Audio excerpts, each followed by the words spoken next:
Тихий летний вечер. На дворе так тихо, что даже не шелохнет чуткий лиственный осенник. Алас – большая поляна среди тайги, на которой обычно располагается якутское селение. Дети со всего Аласа пришли к Манчаре домой и весело играют во дворе. Мать Манчары – старуха Марья.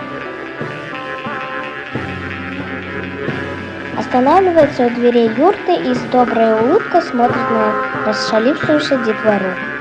Пускай побалуется. Ее сын Манчары – первый заводила и выдумщик. В игре всегда он верховодит, мальчики носятся вокруг юрты и амбара, сверкая голыми пятками. Они играют в джарекей и кулун-кудурусу. Здесь можно играть, не опасаясь укоряющих строгих глаз, грозного крика. И ребята дают волю своим резвым ногам, звонким веселым голосам. Манчара увлечен, как и остальные ребята. Но он не забывает посматривать на дорогу. Скоро должен прийти слепой старик Яков Кэх.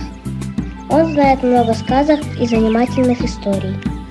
Сегодня утром Манчара встретил Якова и пригласил его к себе на ночь.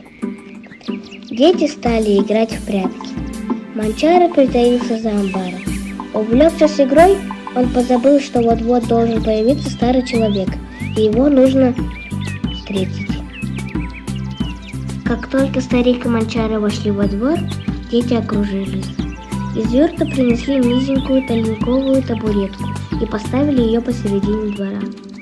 Манчара помог слепому сесть. Дети плотным кольцом обступили сказочника. А что вы хотите послушать добрый мод? А маленьком солнышке мне так чак-чакать. Ты береги. Я слушаю прошлый раз. Обещаю рассказать о Чурумчику. Расскажи о Чурумчику. Хорошо.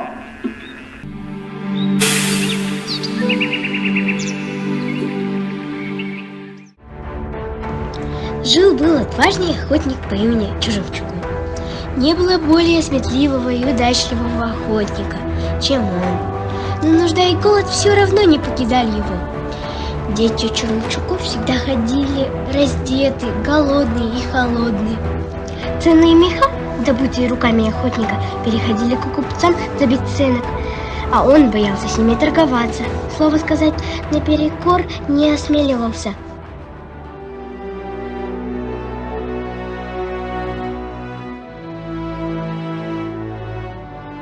Однажды Чурумчуку нашел в тайге волшебный камень. С тех пор, чего бы охотник не пожелал, мигом исполнялось. Пришло счастье и довольство в семью охотника.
Дарами волшебного камня пользовались окрестные бедняки.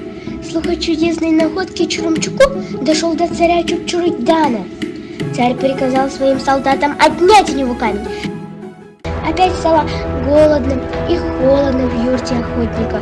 Не было предела горю Чурумчуку.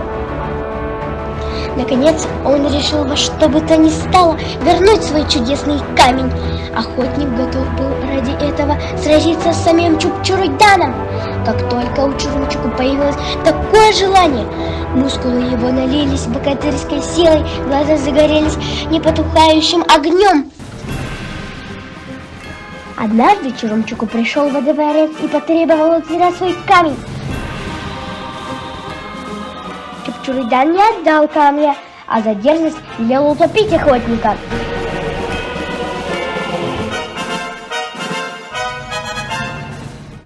Когда Чурумчуку бросили в море, он выпил всю воду и опять вернулся к царю.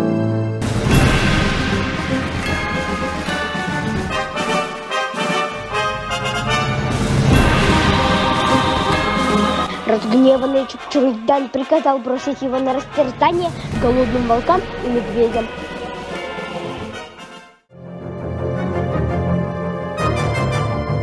Но Чурумчуку и на этот раз спасся, разогнав всех хищных зверей.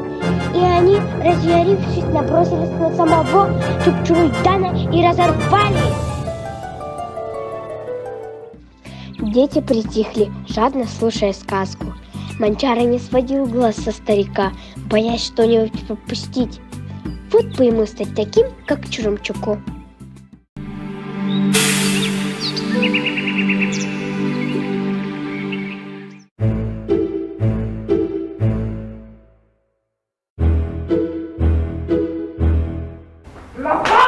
Дети вздрогнули, обернулись и увидели богача Чочо. Дети бросились в рассыпную, только Манчара продолжая сидеть на месте. Захо, встань, говорят тебе! Лицо его побагровело, глаза метали молнии. Ты что, язык проглотил? А сам он круглый и толстый, похожий на поставленные друг на друга две мокрые бочки. Вас кто разгневал, господин? Твой сын невежа. Он кто, человек или волчонок? Чем он провинился перед вами, господин мой? Чем провинился? Кто должен открыть мне ворота? Кто? Он мог не увидеть вас, господин мой. Вот тебе за строптивость. В другой раз не то будет.